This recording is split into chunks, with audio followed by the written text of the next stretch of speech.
নমস্কার, আজকে আমি দারুণ একটা হেলদি অ্যান্ড টেস্টি রেসিপি করব।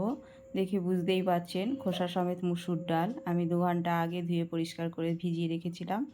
তারপরে আমি এটা 2টো সিটি দিয়ে নেব, মানে সেদ্ধ করে নেব। 2টো সিটি দিলেই এনাফ।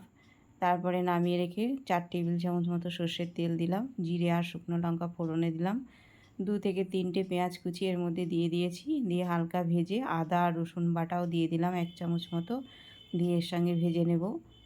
তারপরে দেব 2টো টমেটো কুচি আর দেব নুন, যাতে টমেটোটা গলে যায় সেজন্য দিয়ে দিলাম এই সময় নুনটা।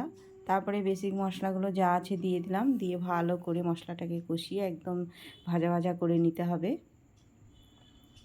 এই এই রান্নাটায় কিন্তু আর কোনো কাজ নেই, শুধু এই মশলাটাকে একটু ভালো করে ভাজতে হবে।